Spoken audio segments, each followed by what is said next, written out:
Hi, I just listened to the entire Phoenix, Arizona speech of Donald Trump, who is courageously addressing some issues Americans want addressed.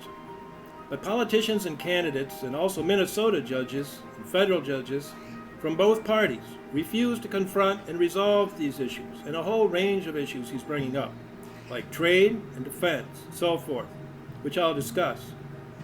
Now Trump has indicated that he will be willing to run as an independent, like another independent, Ross Perot, as if he was another Perot. And Perot gave rise to the Independence Party of Minnesota. But right now, Trump is winning the Republican nomination and appears headed for the Fox News Republican debate. He's under serious attack from politicians and their funders right now. Trump is, like me, an independent Tea Party candidate for the U.S. Senate in Minnesota, who has been wrongfully attacked by the DFL since 2012, when I first came out against tyranny, against the rigging of federal elections by gender quotas, race quotas, and homosexual quotas, in endorsing DFL congressional candidates, and in all decision-making in the DFL, including abridging and denying white and white male voters their vote in precinct caucuses, and forcing these voters to stay away from the precinct caucuses, barring participation if they do not agree with giving up their voting rights, which, by the way, are guaranteed by the Minnesota Constitution. But since when has this stopped those whose political strategy is violating voting rights and voting laws to gain access to power? Contrary to our Constitution, the DFL in the legislature has passed a law that you must not attend. You can't participate and you can't vote if you don't agree with these practices, which in DFL speak is a principle. Now, Donald has not addressed these particular issues, which are spread around the nation. Gender quotas, race quotas, and homosexual quotas for voting in federal elections are all across the nation, and no one will do anything about it. So you see why the bizarre public policies that are un-American and anti-American are becoming the new normal, as some say, the new history. But Trump has addressed issues which ordinary Americans find outrageous. In 2012, it was Barack Obama refusing to show his birth certificate and ridiculing Trump and others who wanted to make sure Obama's candidacy was even constitutional. And today, when we are at a dangerous crossroad and getting more dangerous all the time, it is even more clear why Obama should have had to prove that. And Trump was right. And this is not called being a birther, it's called following constitutional requirements and respecting America and respecting the American people.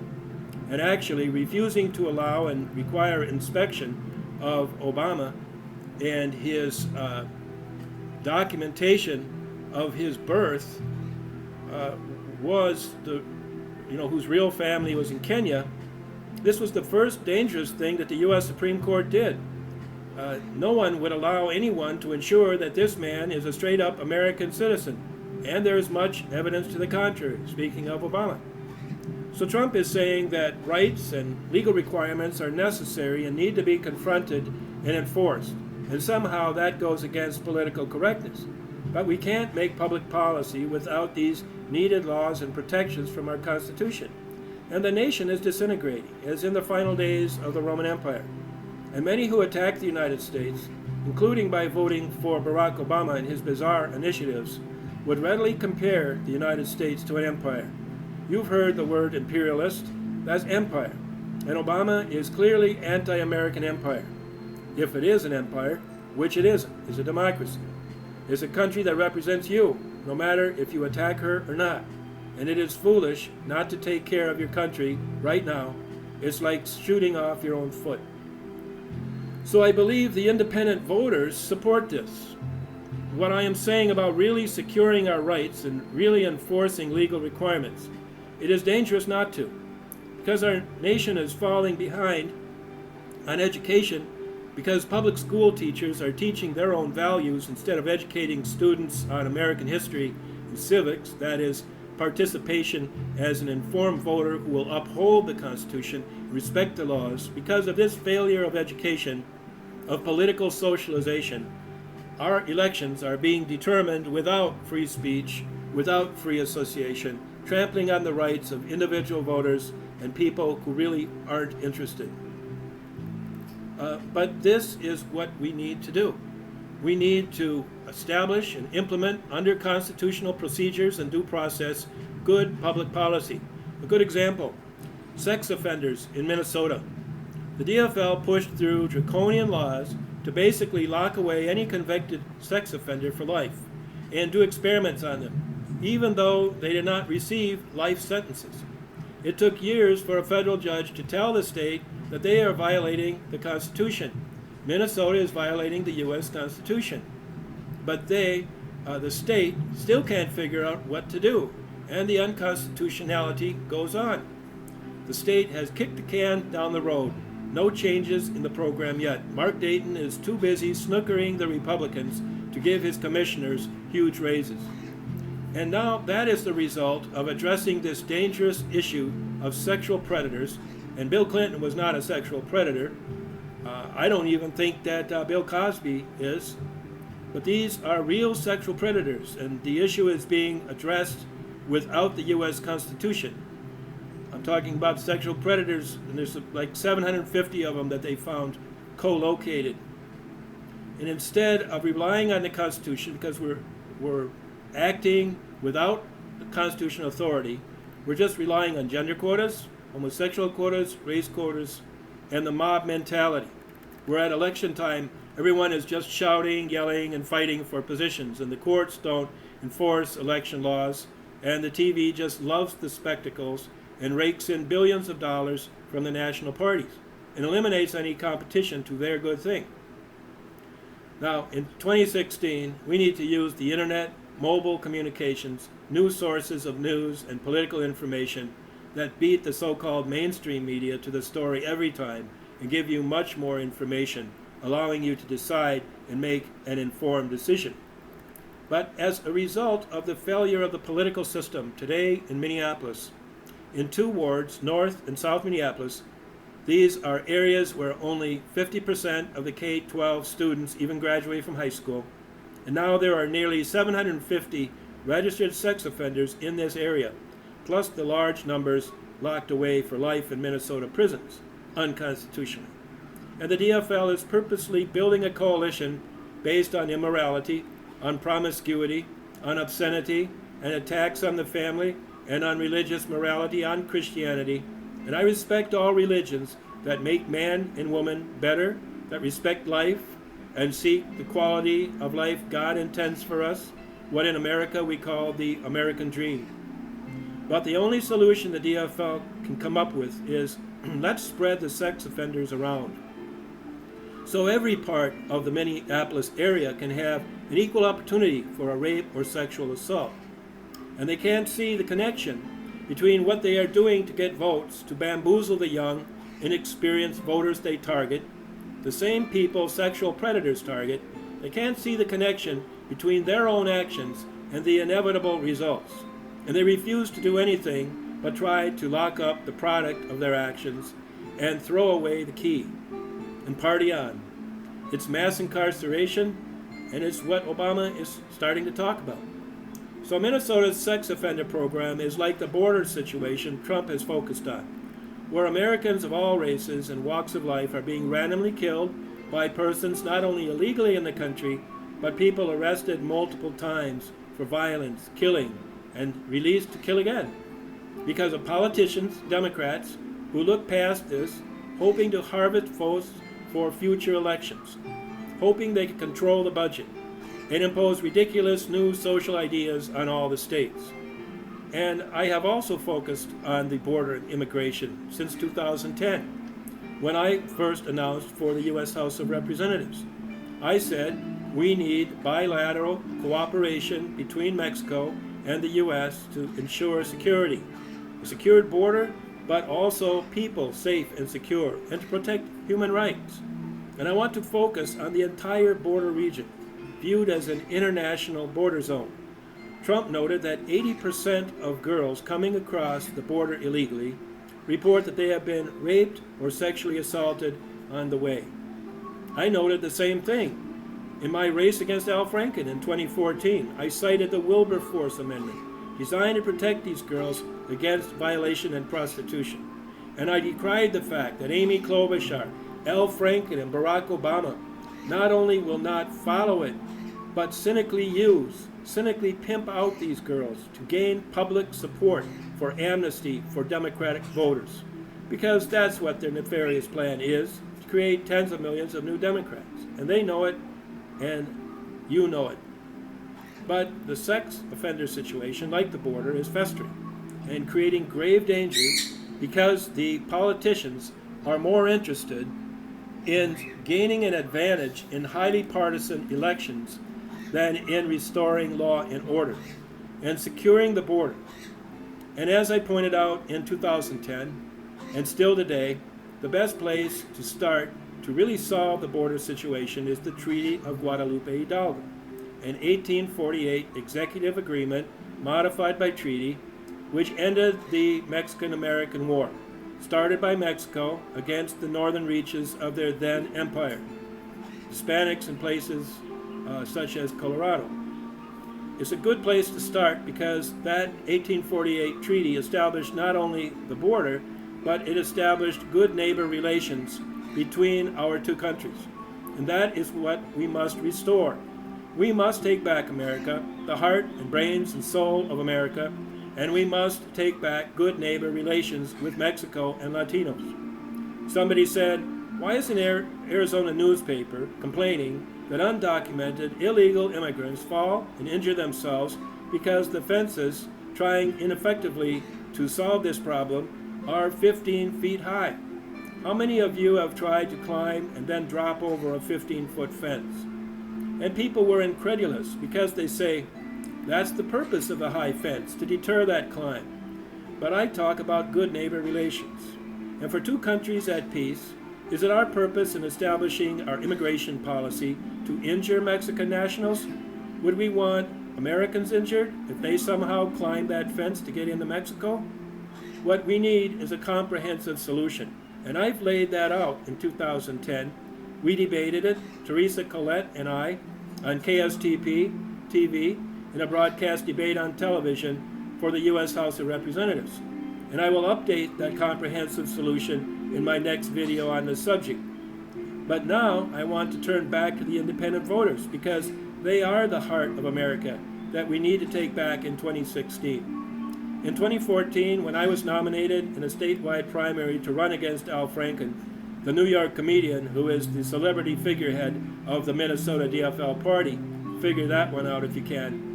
At that time, in 2014, independent voters in Minnesota and in the United States had grown to 41% of the voting electorate.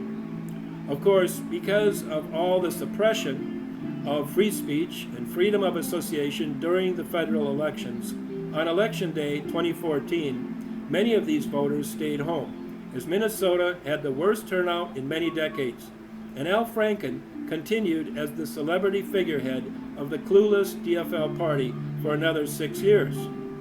And now we face a serious vote on a nuclear arms deal with Iran, for which Al Franken and Amy Klobuchar, the purveyors of hot dish and hokum, will be called upon to provide that 34th vote, Mr. 34th vote Franken and Ms. 34th vote Klobuchar. The warm and fuzzy Minnesota twins will be called on to provide Iran a path to becoming a nuclear military power in the Middle East, while the Minnesota twins are still leaving the border with Mexico unsecured, and as Trump points out, are pursuing bad trade deals with Mexico and now with Asia, just so the Mexican government is happy. Obama was asked if he's contented. Mexico is contented that they're killing us on the border because they're going to the bank with all that U.S. money, $58 billion sent back by illegal immigrants here each year. Now, I don't want to bash the immigrants. I want to secure the border. I want to develop that border so the resources will be there to secure the border safely and properly, and also to fight back against the drought and loss of water by building a water infrastructure to support economic development. These things we can do, we must do, if we are able to survive. In my NPR debate from the Minnesota State Fair with Betty McCollum, in 2012, we were asked about global warming. And I was the one candidate on that stage who said, it's reported in the St. Paul Pioneer Press, I said we should rebuild the water infrastructure. We don't need to argue about who caused it, Republicans or Democrats. We can and must address this terrible condition of drought, of fires, and degradation of the climate in the Southwest through the federal government working with the states to ensure a safe and effective water infrastructure. We need to talk about it, we need to address it, and we need to act. Excuse me. And we need to do it internationally, along an international border zone between our two countries. California facing unheard of drought, where parts of the state are beginning to resemble Oklahoma in the Dust Bowl, where a lot of Californians came from during the Depression. But they're dumping billions of gallons of water, maybe trillions, water they could use into the saltwater ocean. Water is precious, and instead of trying to fight rising water levels from melting polar caps, we need to look at that too, with open eyes and without politicization or class warfare. But first, we need to respond to the drought and the lack of water along the border, from Texas all the way to California. And that will secure the border, this development, and it will add 2 percentage points to the nation's GDP. It will drive our economic development into the future instead of driving the nation into the dust.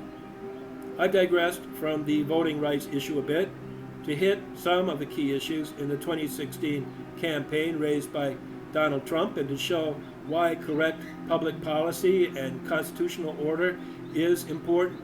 But let me return for a moment. This year, in 2015, and right now, it's more than a year off till the elections.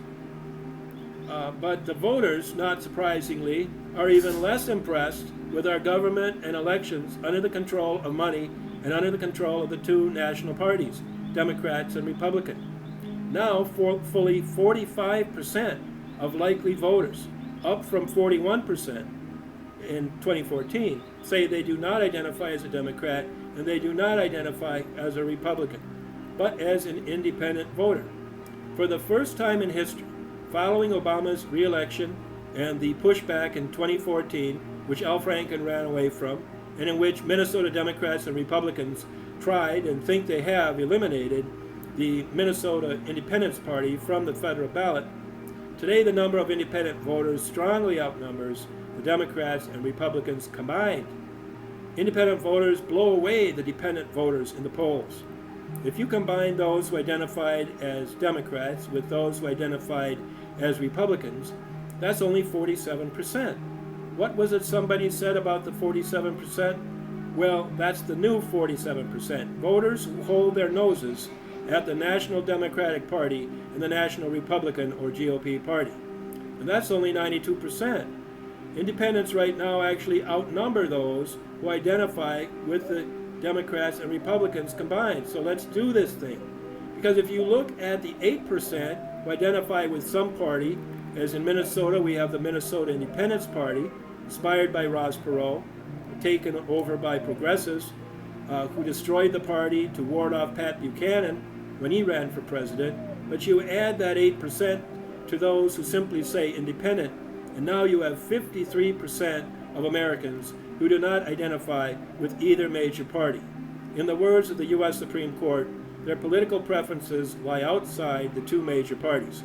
Not their sexual preferences, their political preferences, something the Democrats don't want to talk about. They'll talk all day about sexual preferences and immorality. Political preferences, independent voters, caretakers of this nation. And in 1983, the Supreme Court said the state laws of Minnesota, of Ohio, which was at issue in that case, or any state, cannot be used by the Democrats and by Republicans to burden the First Amendment right of freedom of association by those independent voters, or their parties, or their candidates in federal elections. Why? Why do the 47% still dominate federal elections? Why do the two national parties dominate the press and the media?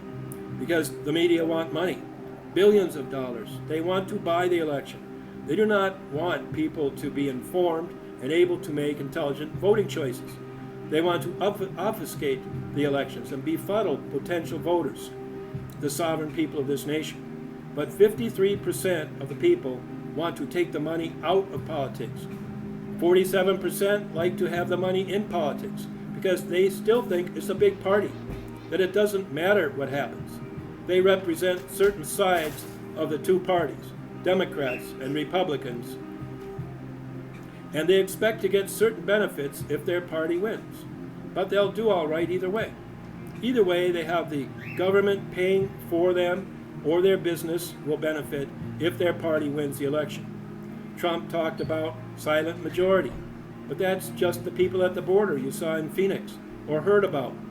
Bigger than anything Bernie Sanders has done. And Hillary, where is Hillary? Maybe she's hired the Mexican government to run her central casting show democracy meetings, like Fidel Castro does in Cuba.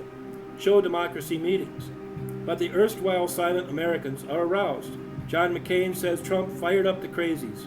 Patriotic Americans are there because they're amazed that somebody is going to speak, somebody from outside the government. And they think Trump is an independent. They want somebody to address this tyranny, this far-off Washington, D.C. political elite that allows rampant attacks on a border between two peaceful nations, intrusions into our country, and savagery on the other side. Like we see ISIS doing, pressing these girls to be prostitutes, captive women. And Washington sleeps. They have abandoned the South. I would compare the enslavement by the Latino criminals south of the border on this wild, uncontrolled border. I would compare that with the slave trade in Africa, where Africans, part of a huge Muslim network, enslaved other Africans for gold. Do we want to sit by and allow this to continue to go unaddressed while the Democrats harvest more votes? You know, in California, the white vote is denied and abridged by Democrats because now over 25% of the delegates, voting delegates selected by Democrats to determine the federal officials have to be Latino. 25% and more. And this is exactly the machinery Obama wants to use. Now, I'm a civil rights activist. We need to extend opportunity across groups of Americans. We don't need to crush freedom and liberty and civil rights and voting rights by abridging and denying whites from voting. You haven't heard about that, have you? But Lori Swanson doesn't deny it. Mark Ritchie didn't deny it. Mark Dayton doesn't deny it. And it was spread like wildfire across this land. Ever since Hubert Humphrey, Walter Mondale, Don Fraser, and George McGovern first conceived and led this political engineering, a kind of planned community that replaces liberty and freedom with carefully selected groups, which now extend to homosexuality and soon transgender. All will have to be included as groups under the democratic assault on democracy and free and fair elections. I just quoted a famous 1983 Supreme Court case you never hear about, Anderson versus Calabrese. The Secretary of State, like Mark Ritchie in the state of Ohio, and that's John B. Anderson, who the progressives liked because he ran against Ronald Reagan. And so the Supreme Court established these baseline political rights for independent voters, their candidates and parties, rights which have not only not been enforced, but now the Republican Party, in a case called Toshjian, and the Democrat Party, in another case called Il Fong in San Francisco, these parties now say that the protections established by Congress, by the Supreme Court in Anderson in a 1983 decision you never hear about, those protections should actually be used to protect misconduct and constitutional violations by the Democrats. The Republicans make a similar argument, turning Anderson on its head.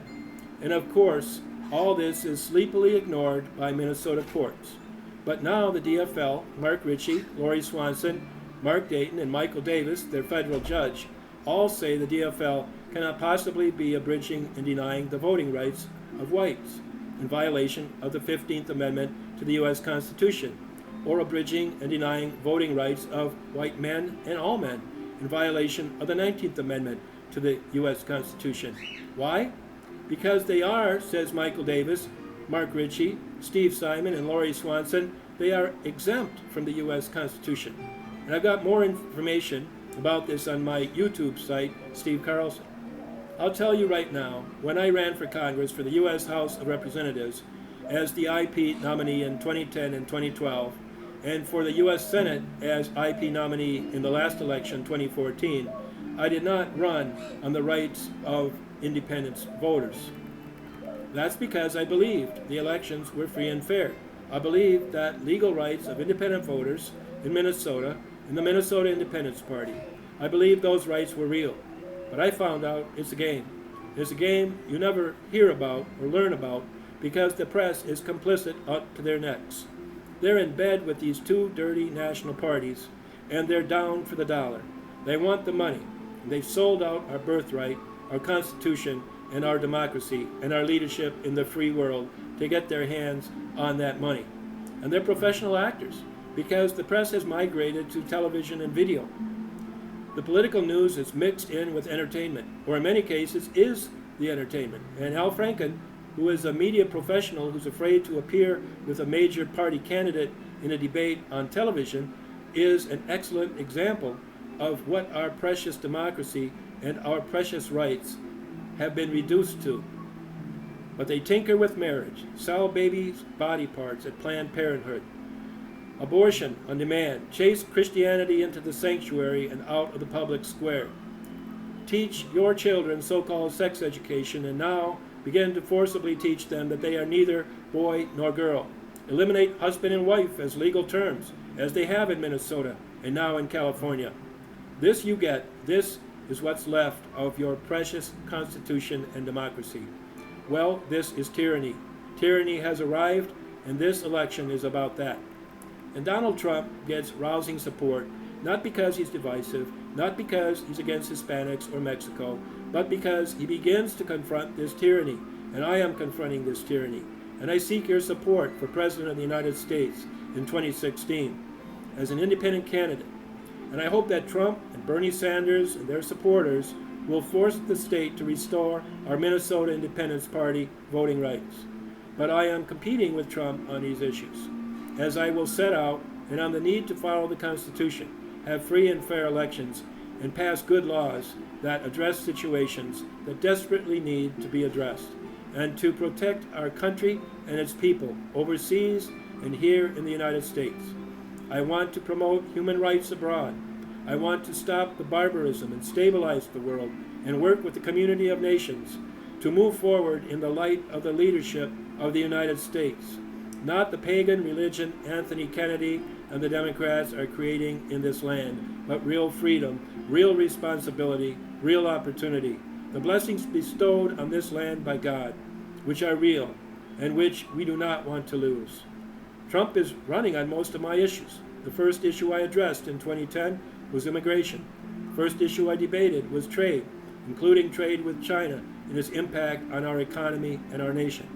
That's when I first debated Teresa Collette, Republican, and I was more knowledgeable than she on the economy and trade.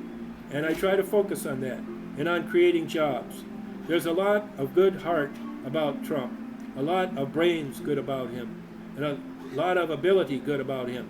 But he's got to put that into the political process. He can't be another Barack Obama. He can't be just a one-man show. If he can see what can be done to get the negotiations in Congress, that would be worth listening to and considering, wouldn't it? It would be amazing if some of the right deals, especially concerning these policies, could actually be made in Congress, in the Senate and in the House, and perhaps with the states' buy-in through federalism. But those are all a lot of mind-numbing relations to almost all the voters, because they're so complex and shifting all the time, and actually they can't be trusted, and you can't have negotiations without trust. Today, the only negotiation is done behind closed doors in the caucuses of the two national parties. I believe Congress is a big mess today. It's none of the things it was intended to be. It's just a big mess, because its members can't negotiate honestly and intelligently. They're too busy getting on the phone with people like Trump, actually, and making deals one-on-one. And Trump and the Republicans and the independent voters and candidates and parties need to get this business out into the open. For that, we need free and fair elections. We need to take the money out of politics. We need debates. We need to campaign and communicate online with all candidates having access to all the voter email addresses we provide voluntarily when we register to vote. We can discuss the real issues and real solutions free. No 30-second sound bites required. You want to fight Citizens United, or the Koch brothers, or Hillary and Bill, Jeb Bush, any big money? Tell your Secretary of State to let those voter email addresses go. Let us bring down the walls that divide us. Let us cling to the Constitution. Let us in each state elect those federal representatives as the framers envisioned. Let our debate and our decisions be based on substance, on hope, and the can-do spirit of all Americans, Mexicans, immigrants from every land. I will set out the economic principles we need to preserve and to rely on to address our present troubles and seek our intended destiny in a new future in 2016. I'm Steve Carlson. I'm running for President of the United States. I produced this video at no cost. I approved it, and I ask for your vote, and that you listen to me as I show the way to free and fair elections of substance and hope in 2016. Thanks for watching.